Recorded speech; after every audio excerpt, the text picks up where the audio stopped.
네, 2학년 여러분 반갑습니다. 저는 여러분과 함께 이제 한 30분 정도 교육과정에 대해서 소개를 하게 된 교무기획 허경식이라고 합니다. 반가워요. 자, 한번 내용을 소개를 해볼게요. 오늘은 어떤 내용을 소개하느냐? 첫 번째로 이제 교육과정이 언제, 어떻게 편성되고 여러분들은 언제 수강 신청 같은 걸 할 수 있느냐? 이런 내용들에 대한 교육과정 편성 일정을 소개하겠습니다. 두 번째로 교육과정에서 가장 중요한 게 단위배당표라고 불리는 겁니다. 요거에 대해서 어떻게 그 단위배당표를 읽을 수 있는지에 대한 소개를 좀 할게요. 여러분들은 2019학년도 입학생입니다. 그러면 이 입학생들이 내년에 어떤 교육과정을 밟게 되는지 세 번째로 소개를 하고요. 요거를 이제 내년 교육과정을 여러분이 수강 신청하기 위해서는요, 고교학점제 지원센터라는 곳에서 수강 신청을 해야 됩니다.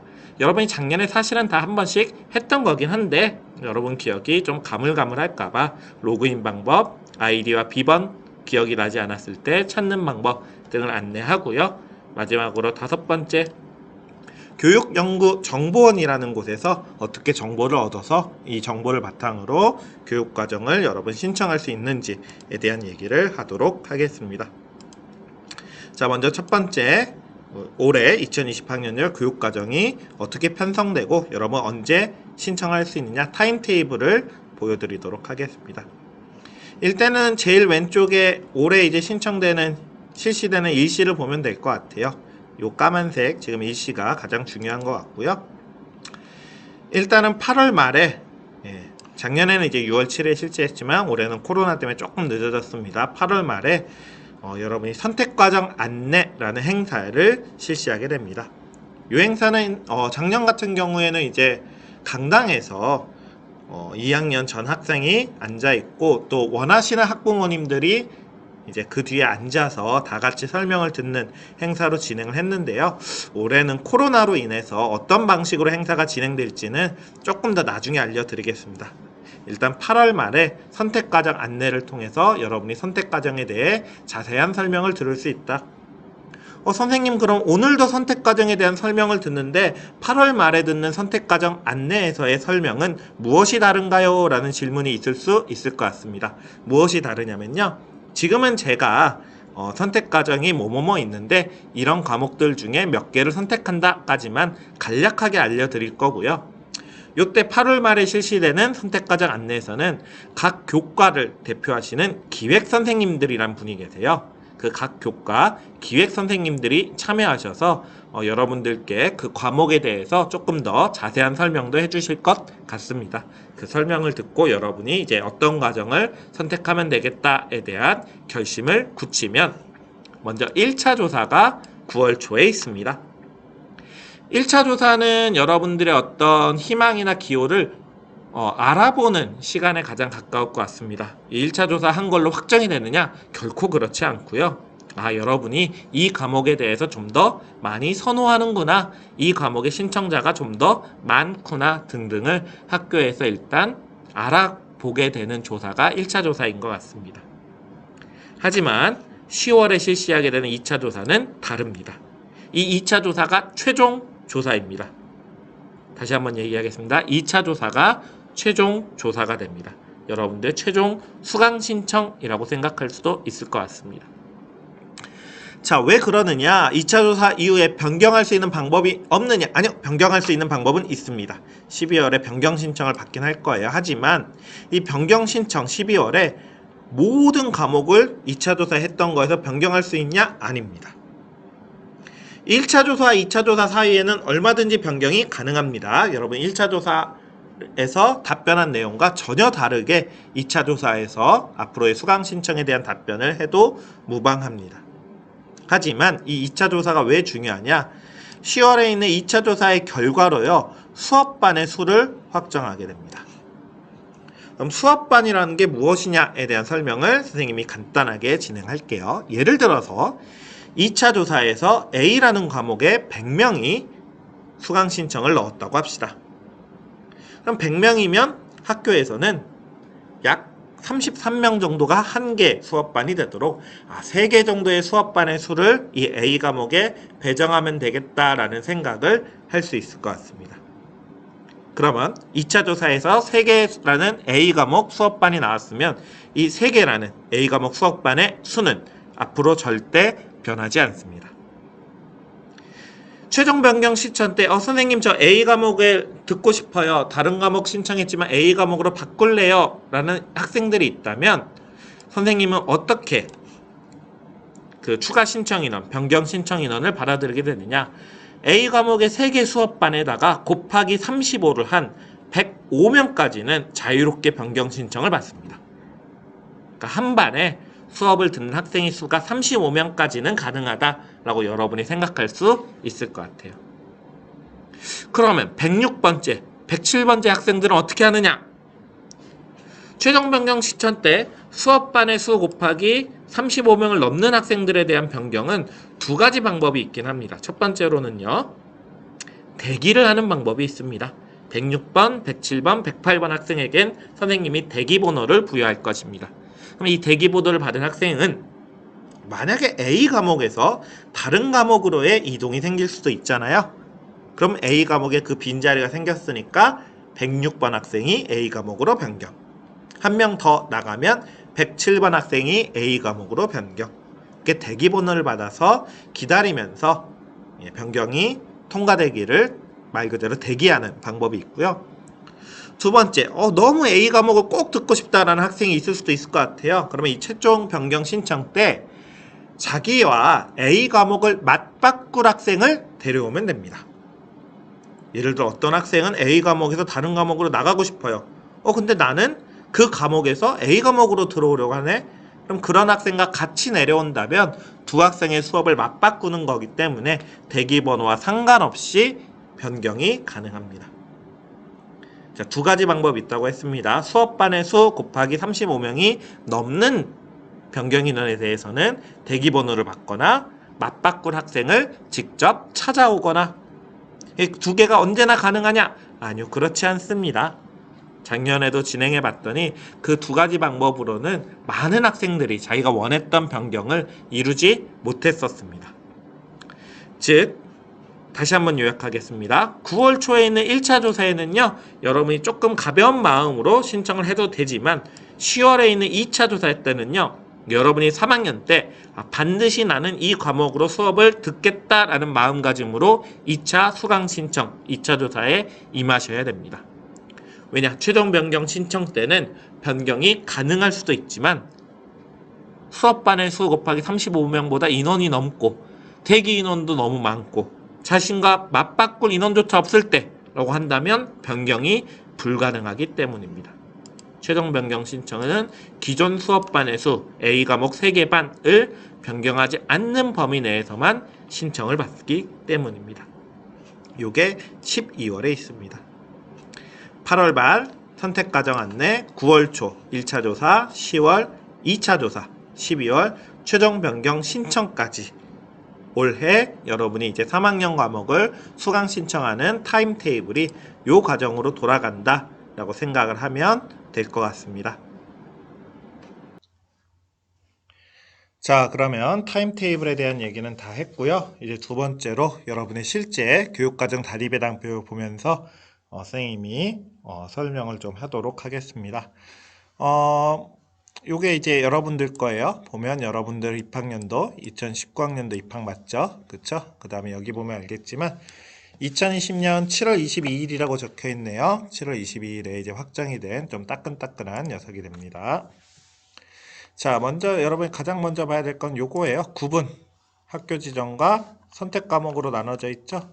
학교 지정이라는 거는 여러분, 즉 2019학년도 입학생이라면 반드시 양정고등학교 학생으로서 들어야만 되는 과목들입니다. 그렇지 않고 선택하는 과목들은 밑에 이제 선택 과목으로 있겠죠.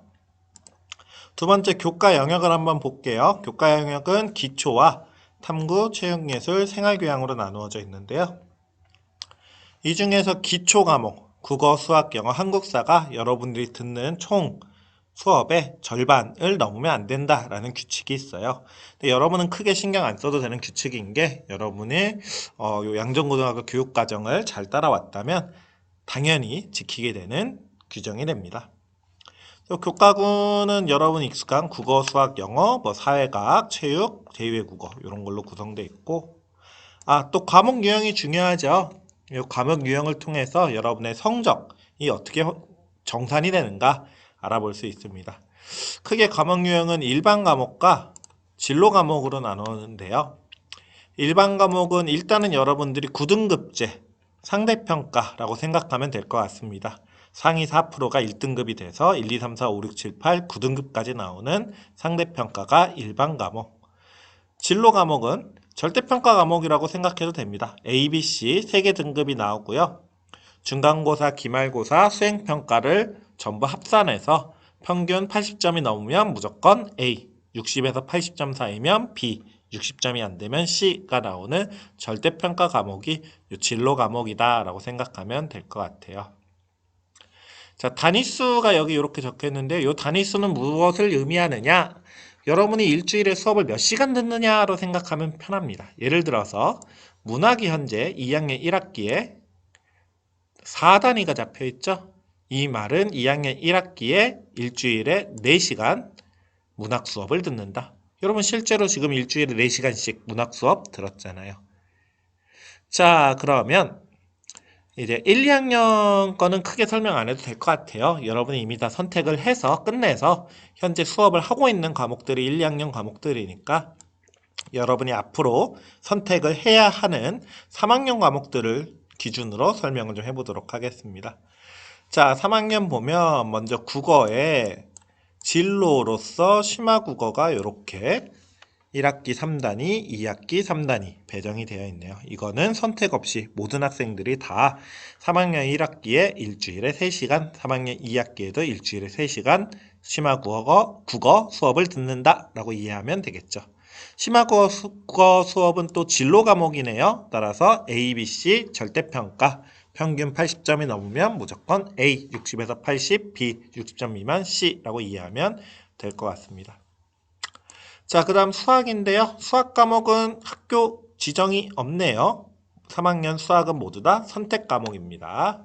영어 보도록 하겠습니다. 영어는 두 과목이 학교 지정으로 되어 있죠. 영미, 독해와 작문이 1, 2학기 각각 3단위, 영미문학 읽기가 1, 2학기 각각 2단위. 즉 일주일에 3시간은 영어, 독해와 작문이고 요 영어, 독해와 작문은 1, 2, 3, 4, 5, 6, 7, 8, 9등급이 상대평가로 나오는 일반 과목. 영미문학 읽기는 일주일에 2시간씩 요거는 ABC로 표현되는 진로 과목이다 라고 생각하면 되겠네요. 자, 일반과 진로 나눴을 때 사실은 일반이 무조건 9등급이다 라고 얘기하면 안 돼요. 그거에 대한 예외가 두 가지가 있는데요. 그 첫 번째 예외를 여기서 보도록 하겠습니다. 마지막 학교 지정 과목이기도 한데요. 체육에 운동과 건강이 일주일에 2시간씩 배치가 되는데 일반이니까 9등급이다? 요건 아니죠. 일반 중에서 체육예술은요. 일반 중에서 체육예술은 ABC 3단계 절대평가를 합니다. 그래서 일반은 9등급이지만 그거에 대한 예외가 두 가지가 있는데 첫 번째 예외, 체육예술은 일반이더라도 ABC 절대평가다. 두 번째 예외는 조금 이따 또 얘기할게요. 자, 이제 학교 지정은 끝났고요. 선택으로 가겠습니다. 1, 2학년 선택은 넘어갈게요. 그 밑에 있는 3학년 선택을 보도록 하겠습니다. 조금 더 내리겠습니다. 자, 3학년 선택이 이렇게 있네요. 보도록 하겠습니다. 먼저 국어에서 화법과 작문, 언어와 매체 중에서 한 과목을 선택해야 됩니다. 택 1 돼 있죠? 둘 중에 하나. 그러면 화법과 작문과 언어와 매체는 둘 다 3단위씩이기 때문에 예를 들어 화법과 작문을 선택하면 일주일에 3시간 화법과 작문 수업, 언어와 매체를 선택하면 일주일에 3시간 언어와 매체 수업을 듣게 되는 거죠. 두 과목 다 일반이네요. 즉 두 과목 다 9등급 상대평가를 실시하게 됩니다. 수학 보겠습니다. 수학은요 4개 과목이 있네요. 확률과 통계, 미적분, 경제수학, 심화수학 1 중에서 2개를 선택하면요 각 3단위씩 일주일에 6시간을 여러분이 수학을 듣게 됩니다. 요 네 과목 중에서요. 위에 있는 두 과목은 일반이고요. 밑에 있는 두 과목은 진로예요. 진로 전문도 여러분 진로라고 생각해도 됩니다. 즉 확률과 통계와 미적분은 9등급 상대평가, 경제수학과 심화수학원은 A, B, C 절대평가. 그렇죠? 요거 중에 두 개를 여러분이 선택하고 싶은 거 두 개를 4개 중에서 선택을 하면 수학은 됩니다. 자, 탐구로 넘어가겠습니다. 탐구는요, 여기 있는 과목들 중에 3개를 선택하면 됩니다. 생활과 윤리, 정치화법, 세계사, 한국지리는 일반, 여행지리, 사회문제탐구, 고전과 윤리, 생활과 과학, 물리학 2, 화학 2, 생명과학 2, 지구과학 2는 진로네요. 자, 이 중에서 3개를 선택하면 되는데 대신 탐구 선택은 여러분이 한 가지 생각해야 될 바가 있습니다. 밑으로 조금 더 내릴게요. 뭐냐? 유의사항 2, 3학년 중 사회와 과학 선택 과목 중 각각 적어도 한 과목을 선택해야 함이라고 제일 밑에 적혀 있네요. 요게 왜 그러느냐? 조금 위로 좀 올려볼게요. 자, 여기 보면 필수 단위라는 게 있습니다. 이 필수 단위는 뭐냐면 여러분이 졸업하기 위해서 반드시 채워야만 하는 단위입니다. 법으로 정해져 있어요. 즉 여러분은 국어를 10단위, 수학을 10단위, 영어를 10단위, 한국사 6단위, 사회 10단위, 과학 12단위, 체육 10단위, 예술 5단위, 생활교양 12단위를 들어야지만 고등학교 졸업이 가능합니다. 자, 그런데 이 중에 다른 과목들은 선생님들이 다 여러분이 특별한 어떤 선택을 하더라도 이 필수 단위, 졸업을 하기 위한 이수 단위를 맞출 수 있도록 준비를 해왔는데 유일하게 여러분이 조심해야 되는 게 이 탐구입니다. 탐구를 보면요. 여러분이 졸업하기 위해선 사회에서 10단위를 들어야 되는데 사회에서 학교 지정이 요 통합사회, 1학년 통합사회 8단위밖에 없어요. 그러니까 2단위 부족하죠. 졸업하기 위해선 과학을 12단위를 들어야 되는데요. 여러분이 학교 지정 과학이요. 과학탐구 실험 2단위와 통합과학 8단위 해서 10단위밖에 없습니다. 과학도 2단위가 부족하네요. 따라서 사회에도 10단위를 넘기고 과학도 12단위를 넘겨야 되기 때문에 여러분이 2학년, 3학년 중에 반드시 사회와 과학을 적어도 한 과목씩은 선택해야 된다는 겁니다. 즉 2학년 때 만약 사회와 과학을 섞어서 선택했다. 그러면 그 학생은 아무 문제 없이 3학년 탐구 선택을 정말 본인이 원하는 대로 선택하면 됩니다. 하지만 2학년 때 사회만 4과목을 선택한 학생은 3학년 때 과학을 적어도 한 과목 선택해야 되고요. 2학년 때 과학만 4과목 선택한 학생은요. 3학년 때 적어도 사회를 한 과목 선택해야지만 졸업이 가능합니다. 이것은 여러분이 반드시 지켜야 되는 룰입니다. 요거는 혹시라도 의문 가질 수 있는 학생이 있어도 한 가지만 더 얘기하고 넘어갈게요. 물리학, 화학, 생명과학, 지구과학 1을 듣지 않고 물리학, 화학, 생명과학, 지구과학 2를 들을 수 있냐에 대한 질문이 가끔 나오는데요. 정답은 가능하다입니다. 그래서 물리학 1을 듣지 않아도 물리학 2 신청은 가능하다, 가능은 하다. 이렇게 얘기를 할 테니까 여러분이 2학년 탐구와 3학년 탐구 중에서 사회와 과학 과목이 각각 적어도 한 과목씩은 있도록 신경을 써서 여러분이 선택을 해야 될 것 같습니다. 자, 3학년 마지막 선택입니다. 철학과 프로그래밍 중에서 한 과목을 선택하면 각각 1학기 2단위, 2학기 2단위이기 때문에 만약 철학을 선택하면 일주일에 2시간 철학 수업, 프로그래밍을 선택하면 일주일에 2시간 프로그래밍 수업을 듣게 됩니다. 자, 프로그래밍은 진로 과목이기 때문에 A, B, C 절대평가가 진행되는 게 맞고요. 철학은 일반 과목이니까 1, 2, 3, 4, 5, 6, 7, 8, 9등급 상대평가인가요? 아닙니다. 얘가 일반 과목의 두 번째 예외가 됩니다. 생활교양 교과에서 교양 과목의 일반은요. 저희가 아예 시험을 실시하지 않고 중간고사, 기말고사, 수행평가 모두를 다 실시하지 않고 출석만으로 패스, 논패스를 실시하게 되어 있습니다. 이 철학 과목은 아예 1, 2, 3, 4, 5, 6, 7, 8, 9등급도 아니고 ABC 3등급도 아닌 패스, 논패스로만 진행이 되는 수업이다. 프로그램은 ABC 절대평가다 라고 생각하면 됩니다. 마지막 한 가지 더, 선생님이 지금까지 이렇게 특히 일반과 진로에서 성적 그 산출 방법에 대해서 많은 설명을 했는데 한 가지 예외 조항이 더 있어요. 만약에 어떤 과목이든 신청자의 수가 13명 미만이라면 13명 미만이라면요. 그거는 학교의 선택에 따라서 여러분이 A, B, C를 받을지 아니면 1, 2, 3, 4, 5, 6, 7, 8, 9등급을 받을지를 결정을 할 수 있습니다. 그래서 만약 신청자 수가 너무 적은 과목인 경우에서는 학교에서 많은 고민을 해서 뭐 석차 등급이 나갈지 아니면 A, B, C로 뭐 절대평가를 할지에 대해서 그때 고민을 할 겁니다. 자, 이제 여러분 고교학점제 지원센터에서 로그인하는 방법이랑 아이디 비밀번호 찾는 방법을 전달하도록 하겠습니다. 이 내용은 사실 여러분들이 작년에 다 한 번씩 해봤던 내용입니다. 그러나 또 까먹었을 학생이 있을 수 있기 때문에 다시 한번 전달하도록 하겠습니다. 자, 고교학점제 주소는 www.hscredit.kr인데요. 너무 어렵죠? 그냥 각종 포털 사이트에서요 고교학점제 검색하는 게 가장 빠릅니다. 그러면 가장 위에 있고 www.hscredit.kr 나오네요. 자, 들어가 보도록 하겠습니다. 자, 눈에 익숙한 것 같나요? 작년에 이런 방법 본 것 같습니까? 자, 로그인 방법을 먼저 전달하도록 하겠습니다. 간단합니다. 여기에요. 여러분 아이디가 이메일 형태로 돼 있을 거예요. 이메일 입력하시고요. 밑에 비밀번호도 여러분들이 다 지정한 비밀번호입니다. 이 비밀번호 넣고 로그인하면 로그인이 됩니다. 그러면 여러분들이 이미 다 2학년으로 편제도 다 이동해 있고요.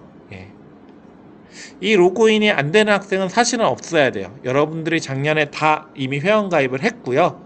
전학 온 학생들도 선생님이 다 임의적인 아이디를 넣어서라도 다 회원가입은 시켜 놓은 상태입니다. 회원가입이 안 되어 있는 학생은 한 명도 없다라고 생각하시면 됩니다. 그래서 여러분들이 이제 9월이나 10월에 이 사이트 들어오시면 수강 신청을 누르면 됩니다. 지금은 아무것도 없죠. 지금은 아무것도 없지만 9월이나 10월 1차 조사나 2차 조사 때가 되면 여기에 이제 수강 신청할 수 있는 정보가 다 뜰 것 같습니다. 자, 그래서 로그인하고 수강 신청하는 건 사실 쉬워요. 제가 걱정하는 건 이겁니다. 여러분들이 1년이 지나면서 자기 아이디, 비밀번호 다 기억하지 못할 것 같다는 생각이 있습니다. 그거 찾는 방법을 얘기해 보도록 하겠습니다. 자, 요 로그인 밑에 아이디 비밀번호 찾기 있는 거 보입니까? 자, 요거 들어갑니다.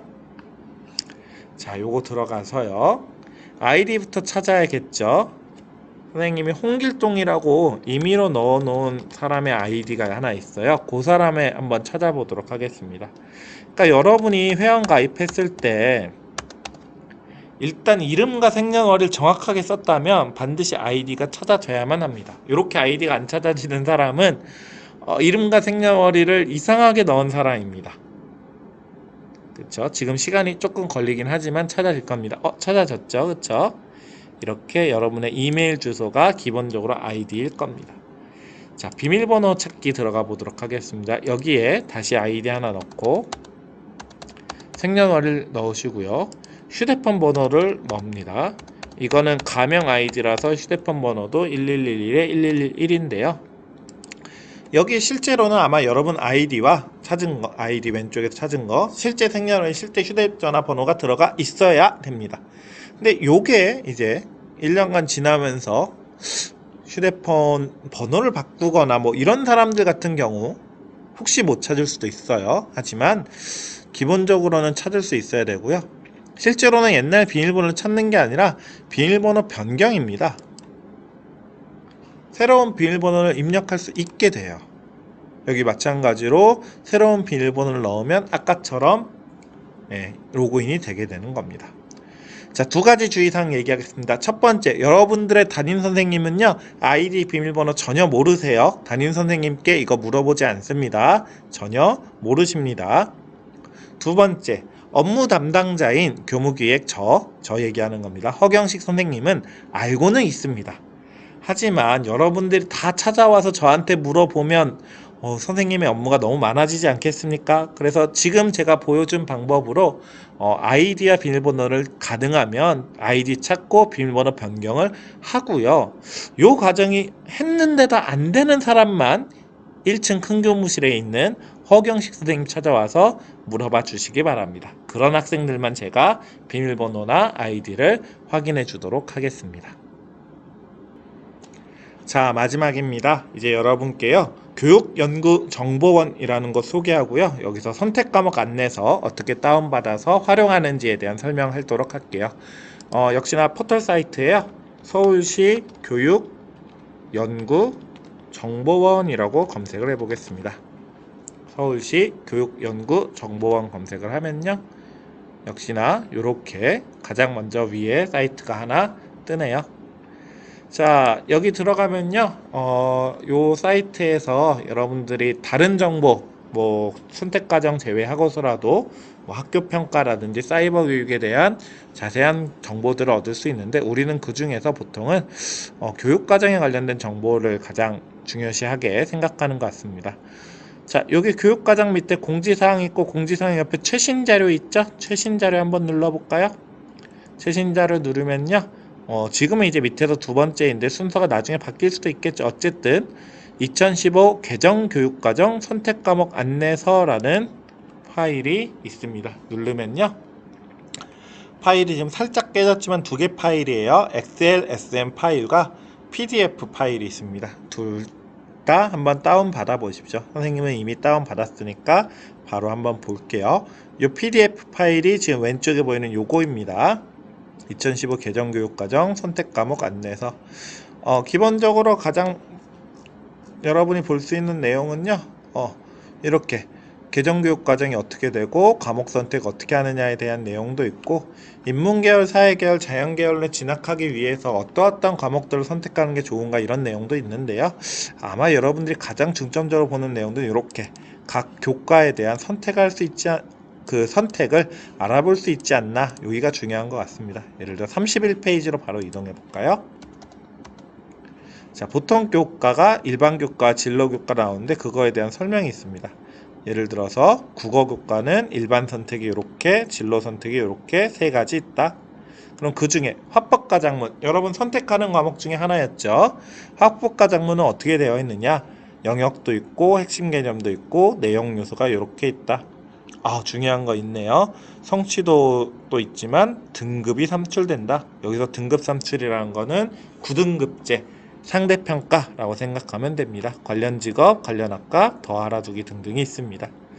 그래서 이 책을 통해서 쭉 읽어보는 것도 도움이 될 수 있을 것 같은데, 책이 워낙 기니까 책을 다 보기 힘든 사람은 그 위에 있었던 엑셀 파일을 다운받으면요, 이런 파일이 뜹니다. 엑셀 파일 다운받아서 열었을 때는 꼭 요거 편집 사용 눌러주시고요. 그 다음에 컨텐츠 사용도 뜰 겁니다. 그것도 다 눌러주셔야 됩니다. 네, 컨텐츠 사용까지 눌러주셔야지만 사용할 수 있습니다. 마찬가지 계열 정보를 들어가시면요, 이런 식으로 여러 계열들에 대한 정보를 얻을 수도 있고요. 예를 들어 뭐 농림 계열은 이렇게 있다. 또 뭐 사회과학 계열은 이렇게 있다. 이런 게 있을 수 있고요.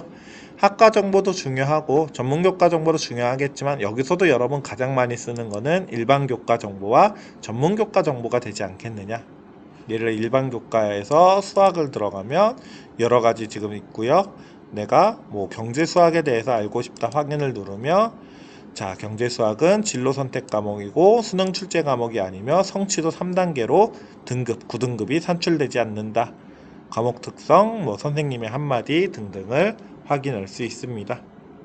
그래서 이런 거를 통해서 여러분이 1차 조사, 2차 조사 하기 전에 정확한 정보를 알고 수강 신청을 해주면 나중에 변경하는 일이 적을 것 같아요. 변경이 반드시 된다는 2차 조사 이후에 최종 변경 얘기입니다. 최종 변경이 반드시 가능하다는 보장이 없기 때문에 꼭 한 번씩 읽어보고 신중하게, 특히 2차 조사는 신중하게 여러분이 신청을 하면 될 것 같습니다.